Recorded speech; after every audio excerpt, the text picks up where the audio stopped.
There we are. Hello, welcome back. Welcome to another edition of No Invitation Required. I'm your host of No Invitation, and your voice of reason, Brooke the Fair. And tonight with me is my co-host again, Faith Eatman. Hi, everybody.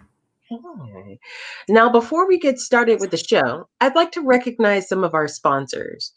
Our StreamYard Pro was generously provided by the Beyond Normal podcast.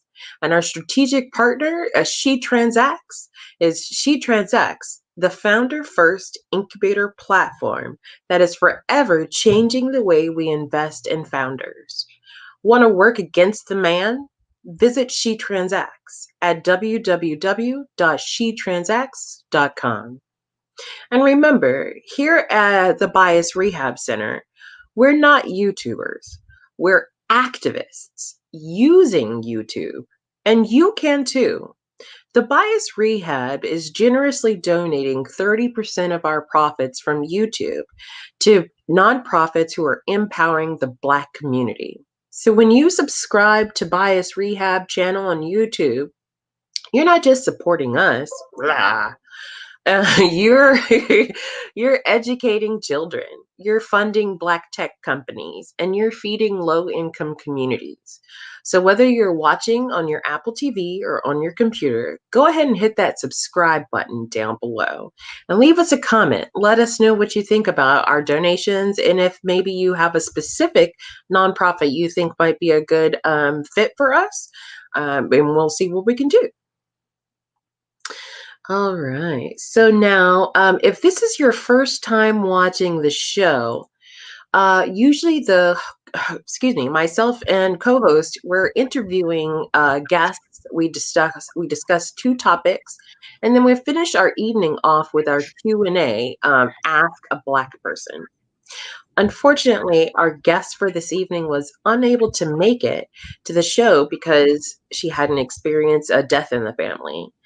And her death has reminded us that this is a time of year, or excuse me, not time of year, but this is a season where many people have lost a lot of loved ones for various reasons. And I think that right now it would be appropriate if we took just a brief moment in silence to not only remember our guests' family, but of all the families, in honor of all the people who have lost someone in the last 365 days. The last 12 months have been incredible. So if you'll join us in just a brief moment of silence.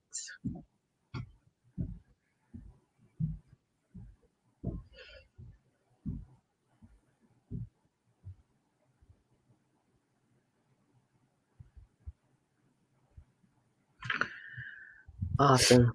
Thank you. Thank you. Now, we still have an action-packed show. It's not action. I don't know why I said Okay. I don't know why I said choice of words, Brooke. I'm like really comfortable in my little seat right here. I don't really know what kind of action I'm gonna be giving tonight, but okay. No, it's not action. I don't know why I said that. It just like came out. Yeah.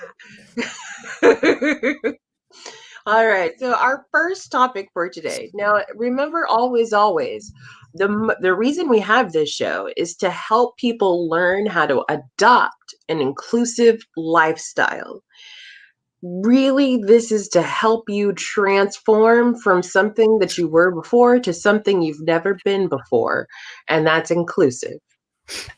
So, our first topic for today is actually a tweet that we took up from a person talking about Clubhouse. Now, Clubhouse is a huge, very popular thing. Faith, are you on Clubhouse? Yes, absolutely. I'm all over those Clubhouse streets. Yes. Follow me at Faith Lachelle on Clubhouse. So yes, I am all over the Clubhouse streets. Oh, you should change your name to your Clubhouse name. You know I don't know how to do that. Okay, I don't either. Sorry. again for the people. At Faith Lachelle, LACHELLE. Follow me on Clubhouse. Sorry. Yeah, that's okay. All right. So this particular person, actually, I heard a little bit of feedback. You don't happen to have me open on another tab, do you? I don't. I wonder if I have myself open on another tab. That is very possible. Okay, sure. Well, you might hear me twice. It'll be great. I hear you fine, but you don't hear the feedback? Okay, so that's definitely on my end. Okay. That's okay. Okay, so Clubhouse. Now, have you come across any conservative or Republican rooms? not really, not based on. So the way Clubhouse works is the rooms that you see are based on the people who you follow. So I think that I tend to follow people that are probably more moderate or left leaning. So not that I can remember. Okay. No, okay. I have not. I'm on Android. So. Oh yeah, Clubhouse is not like Clubhouse needs to work on their inclusivity also, right? So that's what we're talking about, being inclusive. I mean, but baby steps. Let's be honest. They didn't start off inclusive. No, I mean, their way. Yeah, so they have some opportunities for inclusion. Get the app for Android, Clubhouse. I think they're working on it though. Okay, cool. Okay, so yeah. So what we're talking about tonight is a Twitter thread of a young lady who came across a Clubhouse room for conservatives and Republicans. And she says that during it, as she entered the room, it was a rare interaction where they actually started talking about the conversation was centered around corporate responsibility and what CEOs should do about XYZ. So that's actually pretty helpful. So she goes on to say that folks on the right were talking about freedom. And the folks who are on the left, we're talking about fairness and respect, respecting somebody else's humanity. Now, she specifically said some very specific points that I want to make sure that we talk about. So she says conservative, according to her feedback of what she saw, conservatism, conservative people have exactly one proposition, that there must be an in-group whom the law protects but does not bind, and there must be an out-group whom the law binds but does not protect. And so she was having a conversation with them about everyone being entitled to a dignified life. Now, before we go any further, Faith, what are your first, when you hear that?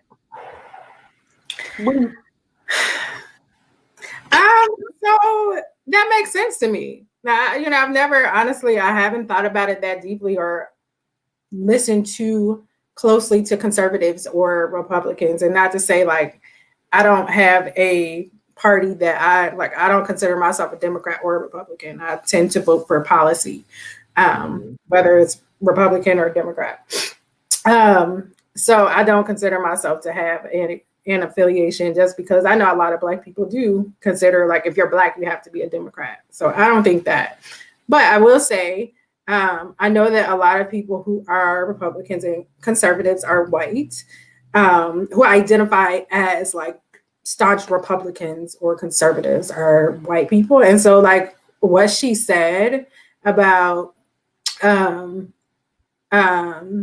thinking about being a part of an in-group and that the law protects those people who are in the in-group, and like it makes sense. It makes sense, and it makes sense because like again, as we talked about last week, just the system of white supremacy. And the people who set up these political systems, right, had that same mindset. So I never thought about it, but it definitely makes sense to me. Do you think, here's my question, something that I have been thinking about, and this kind of goes alongside. Even if you believe that Black people were enslaved, or that they should be, like, if you're in agreement and you believe that Black people should be enslaved or slaves, how long do you think that that's going to go on? Say what now? Say it again. Say it again, bro. If you're a part of the in group, right? Yes. And if you're a part of conservative, and the law protects you but does not bind you, okay? And then we think about the out group, who are obviously people like Breonna Taylor, right? Right. At home, chilling, didn't do drugs. So the law was but not. she did date a drug dealer now. Let's be clear. Okay. Sorry. That's a whole different topic. But go ahead. We'll come back to that. Yes, but dating a drug dealer. I'm saying that to be facetious. Like, I don't believe that at all. Okay. Just so anybody knows. Okay. Let's put that out there. Yeah. Okay. Go. Continue. Sorry. So the law did not protect her. Right. And then the fact that they only wanted to do the wonton against the people, the white people, or somebody's next door neighbor.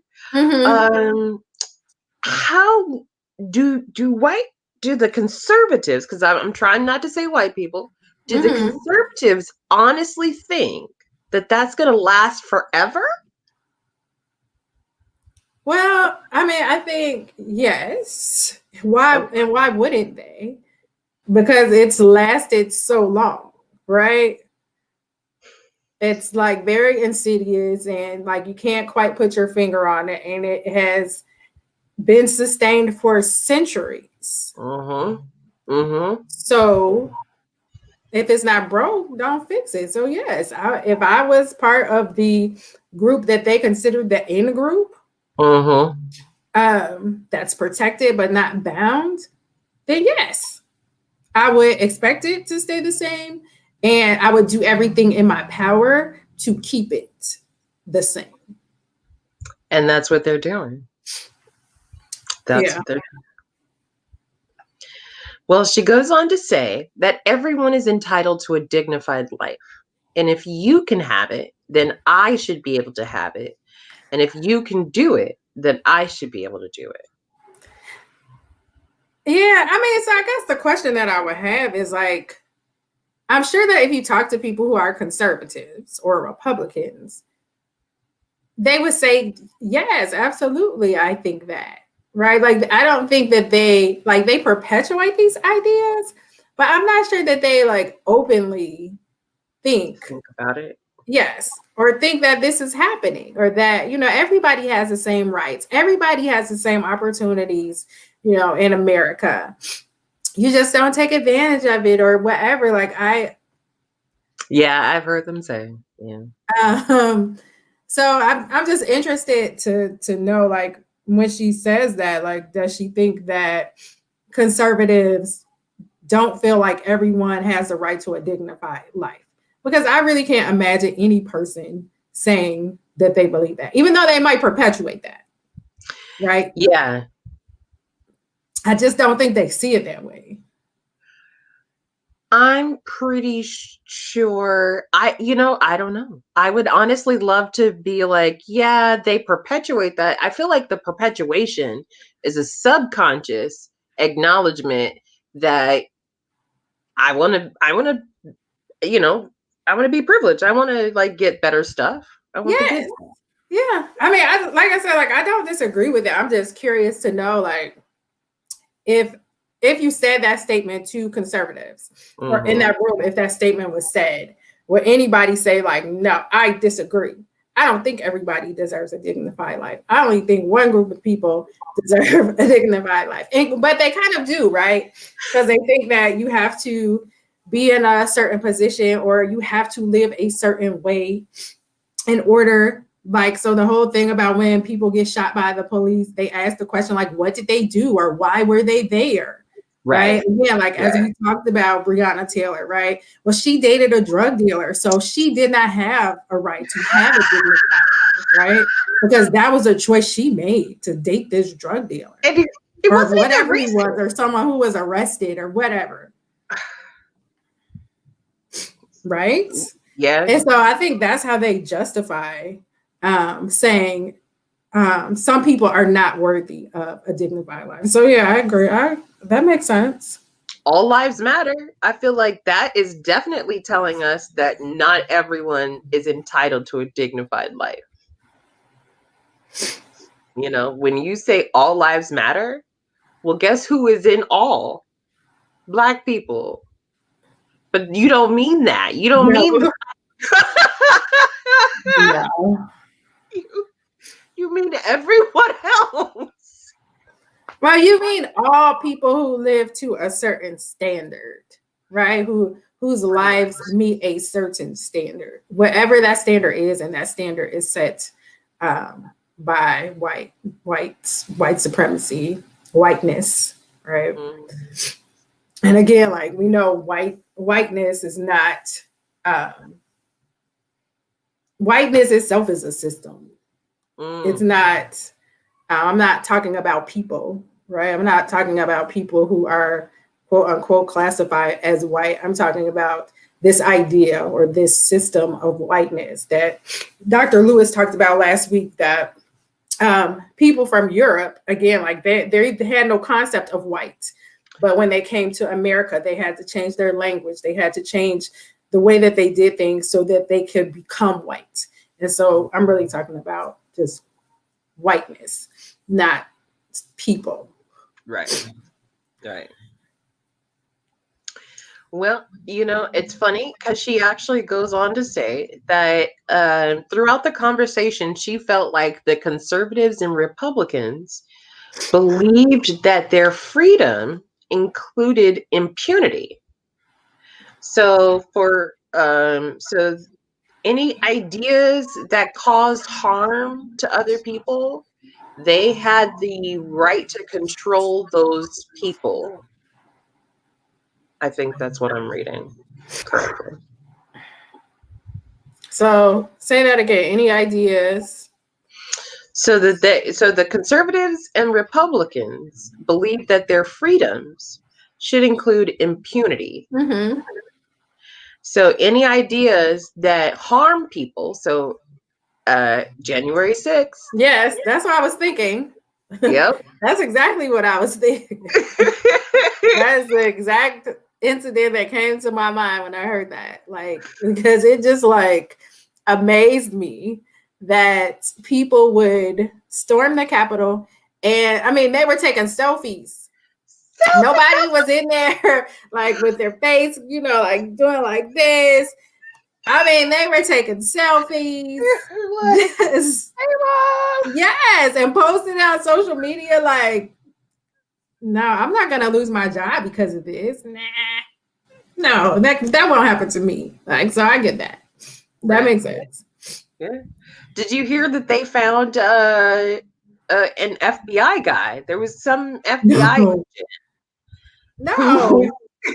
He wasn't a current FBI agent, but he had been an FBI agent. Yeah, I really don't like that whole thing is so interesting to me. And especially like to hear somebody from the FBI who was formerly FBI not realize or not resonate with you that they're able to find out. They're gonna find out you were there. No. Like you just didn't care. Like to me, I just feel like you just didn't care because you just think like I'm a part of the in group. Nothing's gonna happen to me. The dude with the horns finally apologized. Well, apologize for what? That's what I said. Because I was like, you meant to do it. What are you apologizing for? Rest up. That's what I say. like, hey, double down. You know what I mean? Like, if this is something, I'm just saying, like, you believe, I'm not saying I agree with the beliefs, right? But when I have something that I'm passionate about and I believe is the right thing, and I believe it so much that I'm willing to storm the Capitol and disrupt a democratic process, then you double down on that. When you get caught and you're in there with your horn hat, you know what I mean, taking pictures, taking selfies, you got to double down. You just have to say, like, this is what I believe in. I feel so passionately and strongly about it. And hey, this is what I did. I would do it again because I mean, like, why apologize for why? That's so interesting. Can you imagine? I just want to be clear. I'm not saying that I agree with what happened at all. At all. But why are you for what? Like, what are you? So what did he say? Like, what did he apologize for? For just storming the Capitol. He was like, oh, I see now that was a bad thing.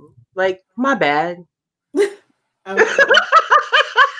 Okay. Because I saw like one, there was a CEO, I don't remember what kind of company he was from in Chicago, who was there. And so they had like done an article about different people who were found to be at the terrorist, at part of the terrorist activities at the Capitol on January 6th. And he also issued an apology, like, it was kind of like, I didn't know, and this is not literal, okay? I'm exaggerating a little bit for effect for the conversation, okay? But he was kind of like, I was just in DC. I saw some people walking in the Capitol building. I thought it was a tour. So I just followed the group because I thought it was a part of a group tour. And then the next thing you know, I was in the middle of it. But I am so sorry. I'm like, seriously, come on now. Just, double down. You did it. Hey, you stood up for what you believed in. Yeah, right? Double down. Good for you for standing up what you believe in. And now go to jail. Yeah, kids, go to jail standing up, though. Okay? Can you even imagine if Martin Luther King was like, hey, you know what, guys? That whole I have a dream, my bad. Yeah, that's what I'm saying. And that's exactly what I think about when you have people like Martin Luther King Jr., when he got arrested, he doubled down on what he stood for. Yeah. He did. Because he believed in it. And it was worth getting arrested for him because it was something that he believed in. And so that's why I just question, like, do y'all even really believe in this stuff? Or y'all just doing something like I don't know. Is it a hobby? Maybe. I don't get it. I'm just saying, if it's something you feel passionate enough about to storm the Capitol, why don't you feel, what did you expect was going to happen? And then when it happens, why are you now backpedaling? Right. I don't know. But anyway, I don't even know how we got on them. Because they think that they have impunity. Yes. Right. Okay. Right. And even homegirl who took the plane, she was like, what? That's what and then they're crying because it's I'm like, what did you think was gonna happen? I don't get it. Hey, wait, have you heard if Elizabeth with the piano scarf, if they've gotten her yet? No, which one was that? I don't remember. She wasn't the one who got maced. Yeah. Oh, the mace girl. I don't know. I mean, she's all over everywhere. I can't imagine they haven't gotten her. That's what I keep saying. Like, is anybody heard anything? Like, I want to hear when. I mean, she basically gave us her home address. Right. Like, I can't imagine they have not gotten her. She's all over everywhere. I've seen many memes. Sorry, with her. The Animaniacs one was crazy. Yes, that one was funny. Okay, so the young lady, she finishes off the Twitter thread about Clubhouse, and she says, honestly, it's about acknowledgement and respect that other people are also human beings with Yes. needs. Mm-hmm. Do you think that we can get to a place where white people see us as human beings, as a group, versus like right now individuals Mm-hmm. white people might see us? I'm saying like as a group. Well, so again, I think that people who fall into the category of whiteness will have to understand and acknowledge that whiteness is a system, right? And it's a system of oppression that was created to keep one group of people in power and to privilege them and to keep others who are outside of that group oppressed. So like this whole, so again, like if you're coming to the conversation as a white person, then no, I don't think you probably are ready. Mm-hmm. um but if you can come as a person who is in the category of white and understand and acknowledge what whiteness truly is and how it is a detriment to our society, this idea of whiteness, right? I'm not talking about people. Mm-mm. I'm not talking about people. I'm talking about the idea of whiteness, the system. Um, maybe, but I just think it's so hard. And I was having this conversation maybe a couple days ago because I hear a lot of people who are in DE and I spaces talk about, the way forward is about changing policies and procedures, and that we can't spend a lot of time trying to change people's hearts and minds. We need to focus on policy and process and those type of things. But for me, I struggle with that a little bit because I do believe like what's in people's hearts and what's in people's minds. Like this whole system came from greed in people's hearts, right? Lust for power in people's hearts, Yes. justification that some people were less than so that they could continue to make this money, and to have this privilege and make laws to again to protect themselves, just like you said, to protect them, but they're not bound to them. That came from people's hearts and minds. And Mm-hmm. so for me personally, I just think like we have to change people's hearts and minds, and that is hard to do. And it's Mm-hmm. not really something you can do externally. That's something a person needs to do internally. And if you are in a position of power and privilege, if you're in the in group, why? What is your incentive? What's your incentive to change? Yeah. I just don't know. I wanted to. I want change to come. Yeah. But I just think it has to be hearts and minds that say, like, yes, I'm in a privileged group. I have power, but it's not fair. And I want things to be fair. Yeah. I want to bring about fairness, Mm-hmm. even though And it might not, even though that may mean taking some power and privilege from myself and redistributing that. you have to be okay with that. And I mean, I'm just saying human nature is not always okay with that, right? Like, it's just not. I mean, I think you hit the nail on the head, because really it is them saying to themselves, you know what? Even though I was not the cause of this issue, I am continuing the issue and I am holding myself accountable. You can't necessarily worry about, you know, Bobby and Timmy and whatever. You got to just work on you, do what's inside of you, what you know you can do. Mm-hmm. Yeah. So Okay. I'm like Sam Cooke. I know a change is gonna come. I Cool. hope a change is gonna come. I'm here for it, but I do believe, like, yes, we definitely need to change policies and procedures, but there has to be some heart and mind change also. Yeah. And that's why we do this show. No Yes. education required. Exactly. Now, that is a perfect segue to our second topic. So, our second topic for this evening is the Willie Lynch Mm. letter.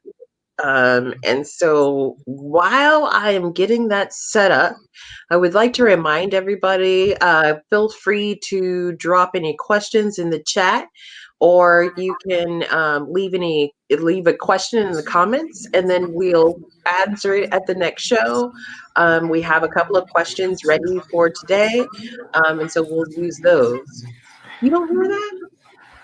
I kind of hear a little, but not really. I don't know what's going on. Okay. All right. Let me try So, to mute myself and see if you still hear it. okay. I don't hear it now, but I also don't hear you. I'll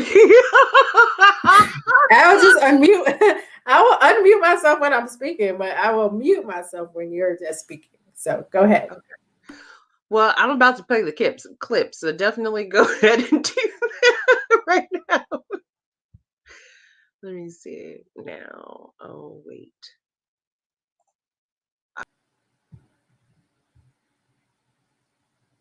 Are you doing share screen?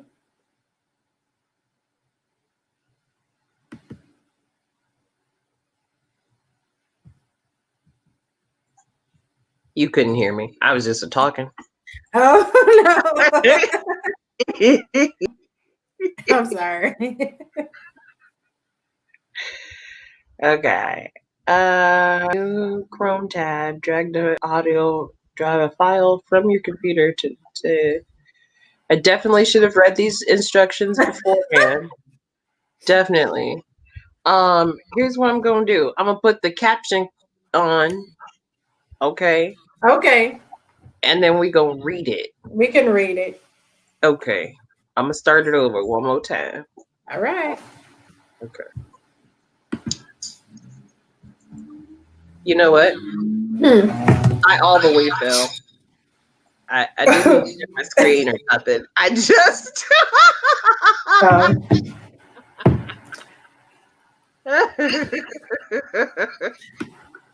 all the way fell. Okay. One more guess.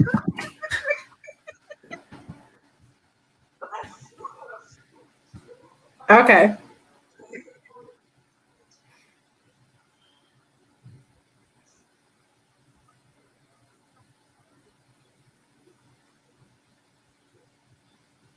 Mm-hmm.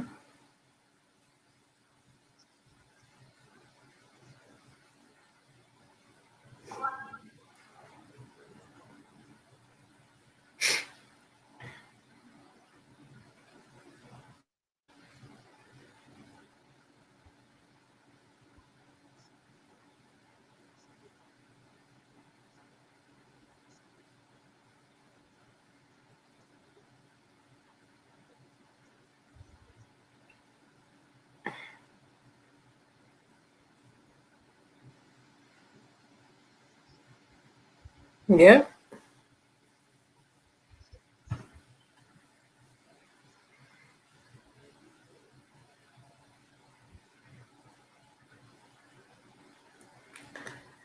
Yes. It worked. Yay. So it Yeah. worked. Yes, it did. Okay. So that was Willie Lynch's foolproof plan. Now, if you and I were to believe that that we've changed, that America's different, when did the foolproof plan stop working? It did not. It did not. It worked. It's very successful. It worked longer than 300 years. Well, I don't know when that letter was written, but it continues today. Yeah. Yeah. You got us all messed up. Yeah. Yeah. Do you think that, you know, I want to show this to more people. I want more white people to be able to see this, but I'm afraid that they will not absorb it. Why do you say that? I feel like since January 6th, right?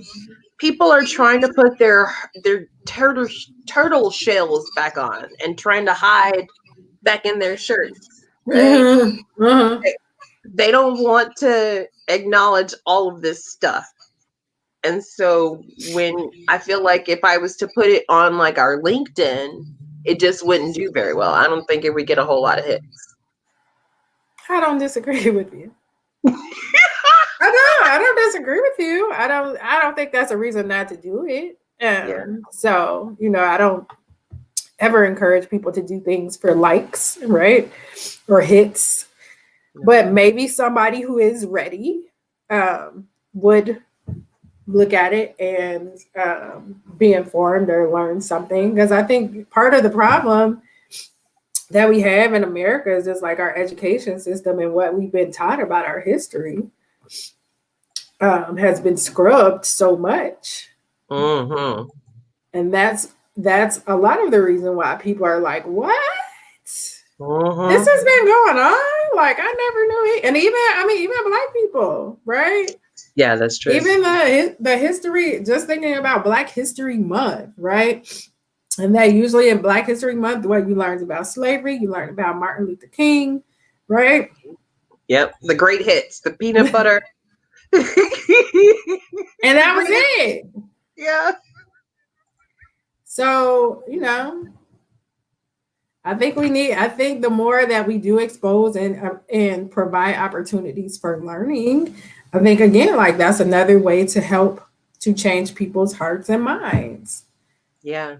Oh, good time. See? See what I did there?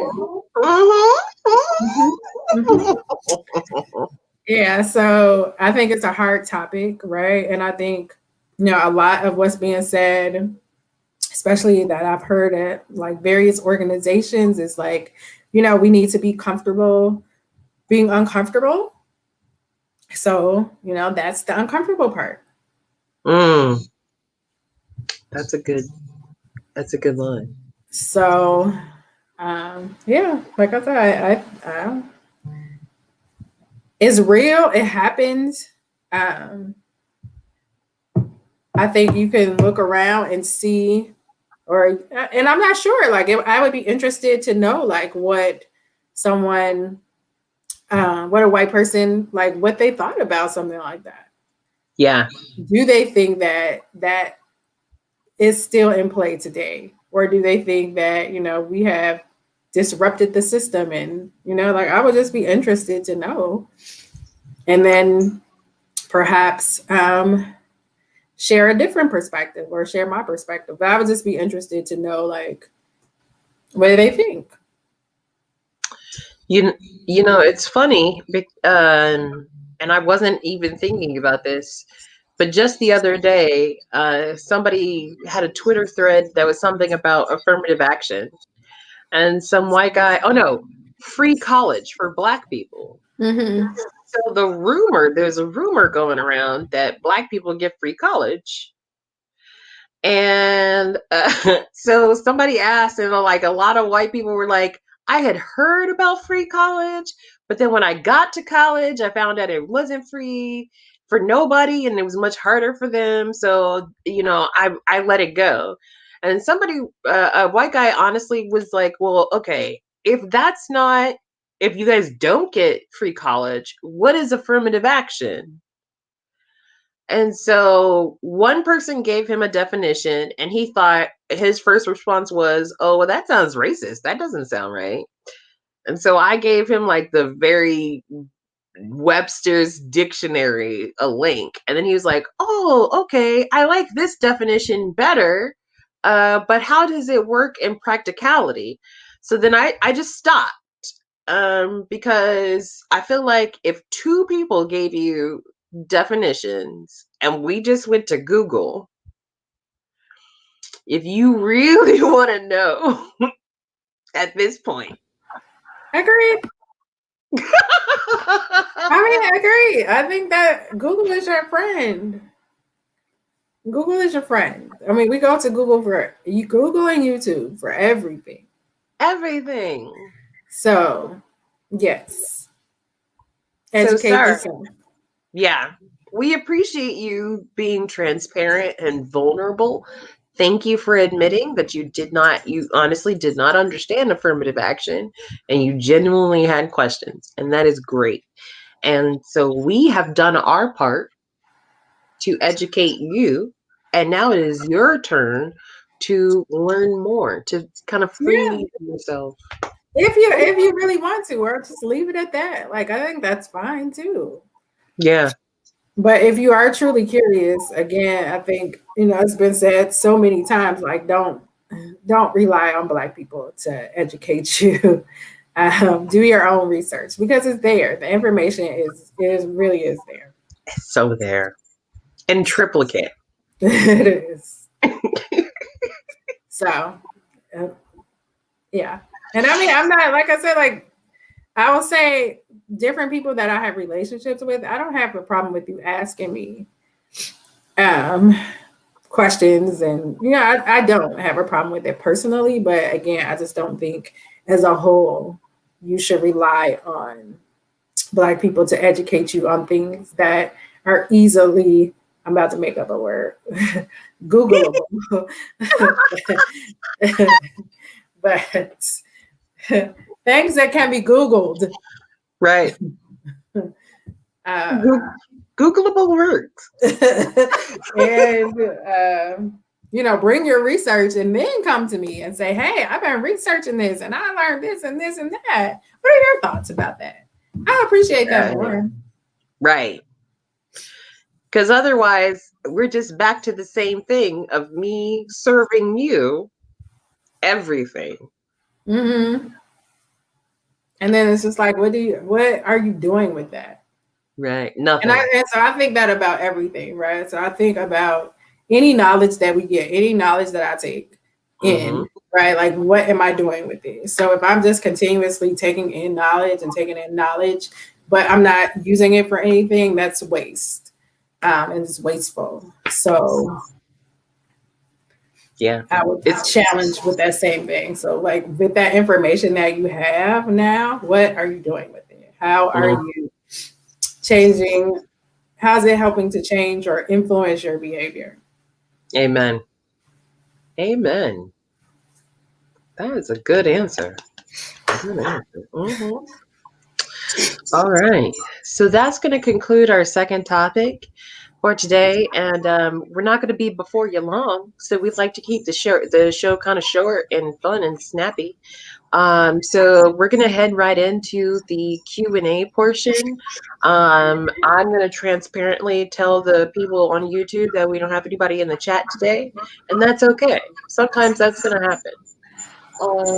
So we've had somebody, can you hear that? Oh, sorry, I didn't mute myself. Sorry. Oh, sorry. It's okay. Okay, so we have a Q&A, or our Q&A, Ask a Black Person, is actually just a fun clickbait title for a segment of the show where we ask founders of color, not necessarily Black always, founders of color interesting questions from the audience, from people in the community, people who are seeking for additional understanding. So we had a question submitted today, actually from some Black people about white people. And so the question is, how do we talk to white people? So the conversation was, before George Floyd pretty much every Black person was using their white voice, was code switching on a regular basis. If you're not familiar with the term their white voice, I suggest you Google what's that movie? Sorry to Bother You? Yeah, they use a lot of white voices in that. Um, and that would be a really great movie. It's actually on Hulu. So if you have Hulu, look for Sorry to Bother You. It's all black cast, and Lakeith Stanfield is in it. He's very talented. Okay, and so they were asking, now that we feel as though we don't have to code switch anymore. George Floyd, Breonna Taylor, and the January 6th has made us feel like we don't have to bend to your needs as much anymore. It's time to let that go. So their question was, how do we talk to white people now? Faith, you have any input? No, she's like, I okay. want to hear what you have to say first. I do have ideas about code switching. Okay. But I guess I'm interested in the question of like, how do we talk to white people? Like, does that mean in what voice do we talk to them? Like, Yeah. like literally, how do we speak? Do Yeah. you use your Black voice at work now? Yeah. Is that the question? Should we? Should we? Or because there's some times where it's not even like the whole voice, but you're like, you know what? Okay, because what we want to do is it's not just the words, it's the inflections, it's all of that. Do we have to be them anymore?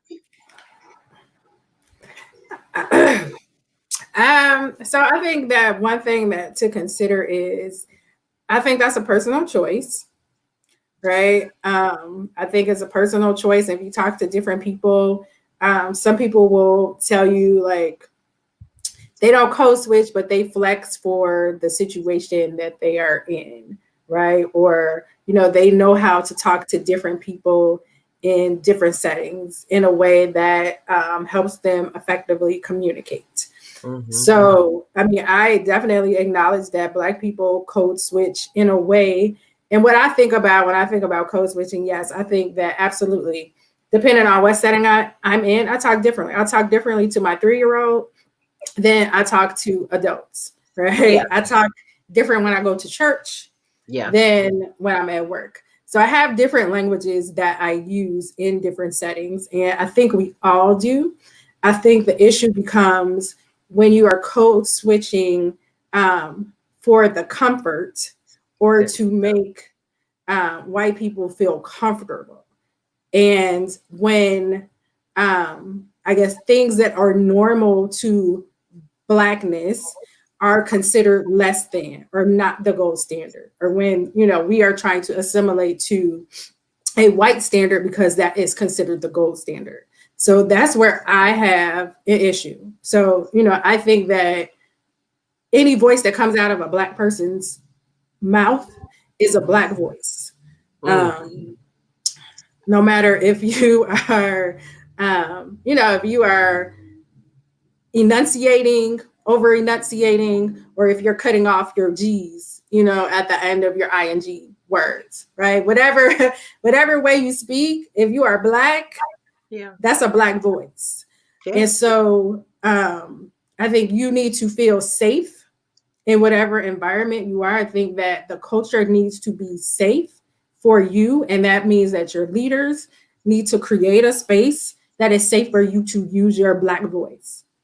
And to use that to speak about whatever it is that you want to speak about in the workplace in a way that you don't feel like you're going to be retaliated against or judged or held back because you are using your Black voice. Mm-hmm. And again, like, as I said, whatever voice that comes out of your mouth is Black. Mm-hmm. But I get it, right? Like, I definitely understand what people mean by code switching. And I don't know that from what I'm hearing people say, I don't think that everybody feels like, no, we don't have to code switch anymore, or that their cultures are safe for them to use African American vernacular English in the workplace and not be judged and not be looked at as being uneducated or lazy or informal.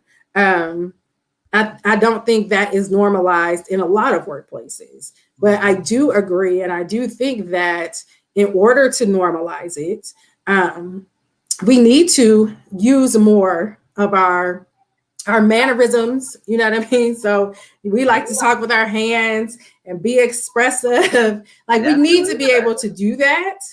Right. Like that some Black people do that. Everybody don't do that. Like I said, whatever the Black person is doing, that's Black. But we need to feel safe in order to do that. And so I don't think that a lot of times it's on Black people to come into the culture and to be like, okay, now I'm giving you all of me. But the leaders, the organization needs to create a culture that is inclusive and allows people the freedom and the safety to express themselves how they express themselves in their voices. And personally, I don't think, like I said, from what I'm hearing in various settings, a lot of organizations still are not there yet. And I think that's okay, right? I think that's okay if you as a Black person don't feel quite safe yet, not code switching. And having said that, at the same time, I do think, if you feel safe, right? If you feel safe, or if you feel strongly that, you know what, in this workplace or in this environment, whatever, it might not be your workplace, it might be your neighborhood, it might be your kid's school. But in this space, I need to be authentic. I need to use my voice in the way that I use it every day when I'm with my family and with my friends. And you feel strongly enough about it that you're saying, like, I don't care what happens. Then absolutely do that, because we need people like that, because we need our voices normalized. Yes. So I don't know if that answered the question, man, but that's what I think. What are your thoughts, bro? Literally, you said it so much better than I could have.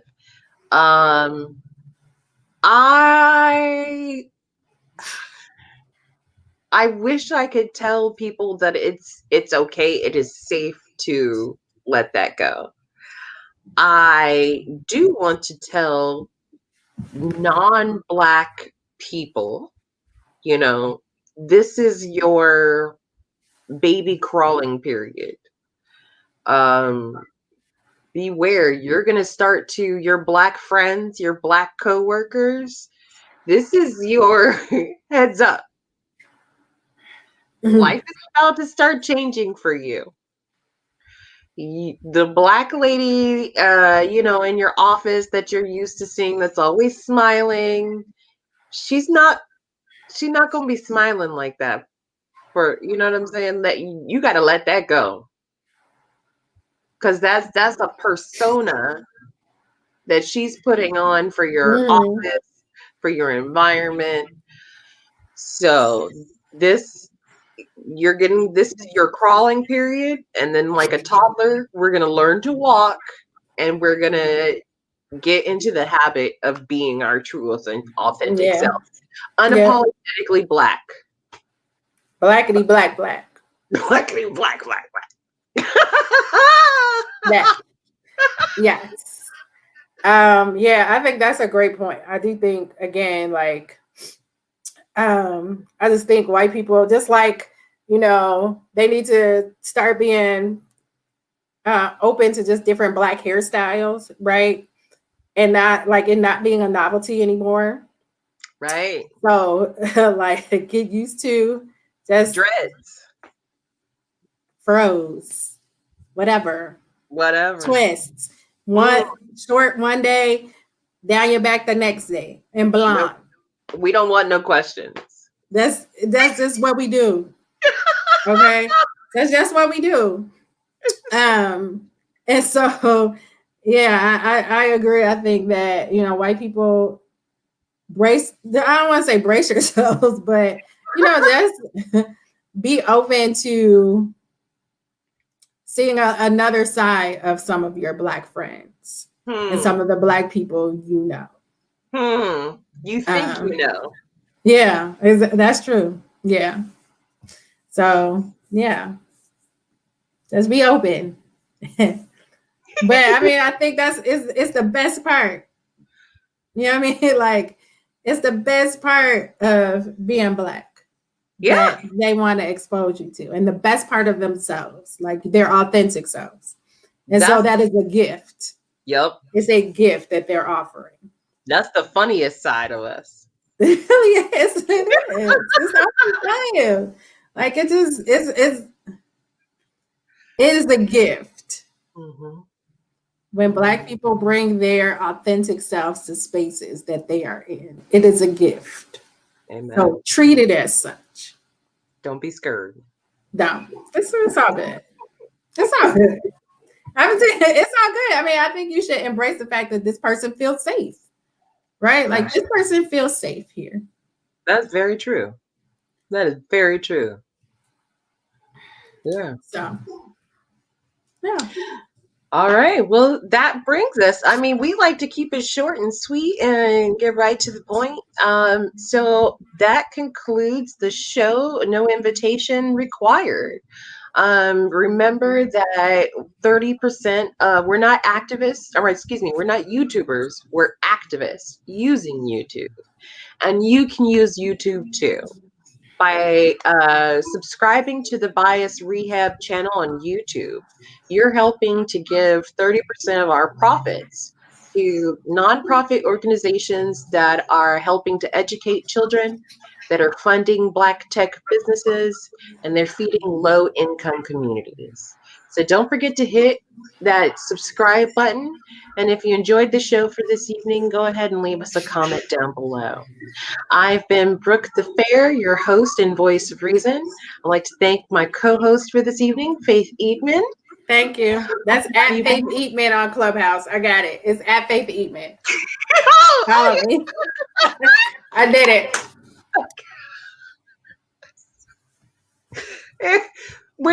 You know what? One day that'll be you too. You'll be saying the Facebook and the StreamYards, and you'll be like, I don't know. Absolutely. Oh, well, thank you everybody for coming and join us. And we look forward to seeing you next week. Have a great evening and be well. Bye, everybody.